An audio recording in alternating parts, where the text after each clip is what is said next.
Myth or Mystery, Episode 6, The Architecture of Doubt, How Narratives Are Engineered. The most effective illusions aren't built in plain sight. They're built in whispers, in half-truths, in laughter at those who dare to ask. If you want to hide a past, a people, or a world, you don't burn the books. You teach everyone to mock the questions before they're asked. Throughout history, empires have known this instinctively. From priests rewriting tablets to kings redrawing maps, the gatekeepers of knowledge discovered early that controlling perception is more powerful than controlling land. Make the truth seem impossible, twist the story until memory collapses into myth, then laugh. If no one believes it, you never have to erase it. This is not just censorship, it's strategy. Intelligence manuals call it flooding the zone or poisoning the well. Take a kernel of truth, surround it with noise and absurdity, and watch it vanish into ridicule.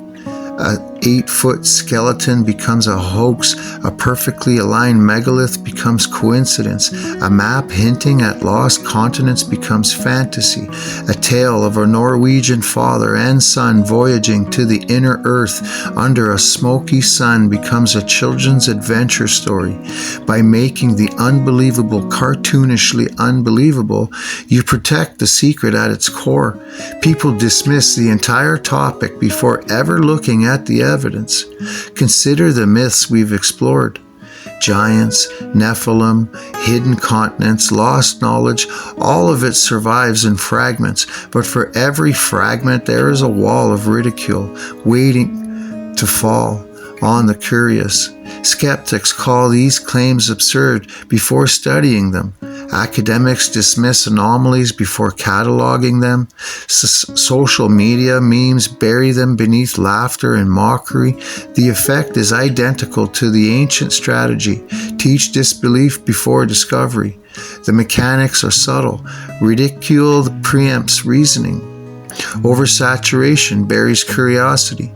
Contradictory narratives confuse the mind until no one can trust observation.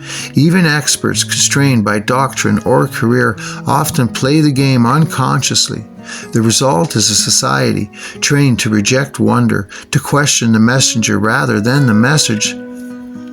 And it works beautifully. Once doubt is internalized, the cycle reinforces itself. People fear ridicule more than ignorance. They hesitate to explore anomalies. They defer to authority. The past becomes a sanitized stage with every line written to keep the audience entertained but uninformed. Yet beneath the noise, the pattern persists. The eagle and the serpent still coils through myth, bloodlines, and memory. The Nephilim's descendants still walk among us, their story buried in genetics and folklore. Maps still hint at hidden lands. Megaliths and skeletons refuse to disappear entirely. The evidence doesn't vanish, it waits, invisible, until someone sees past the spectacle. The most insidious part of this architecture is that it teaches us to police ourselves. We doubt our own curiosity. We mock ourselves for thinking the impossible might be possible. And in doing so, the rulers of narratives don't even have to intervene. They've trained us to guard the illusion ourselves. History, then, is not just what happened. It is the memory carefully filtered, selected, exaggerated, and suppressed. Every legend, every anomaly, every impossible story tells a deeper truth. That knowledge is power, and the perception of impossibility is its most loyal guard. But this season has shown another truth. The house of cards is fragile.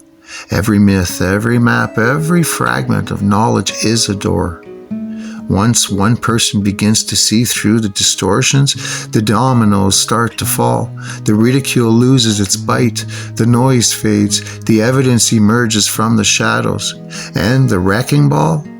It's not a tool of destruction, but of revelation. It doesn't break the world. It removes the illusions that hide it. What was impossible becomes plausible. What was forgotten becomes visible. What was hidden becomes undeniable. The architecture of doubt is vast and sophisticated.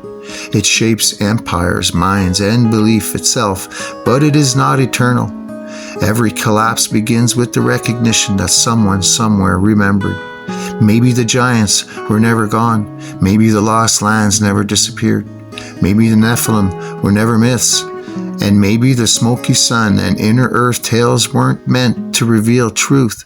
They were meant to bury it under laughter. Because the truth doesn't care how tall the walls are. It waits patiently. And when the time comes, it pulls every card at once.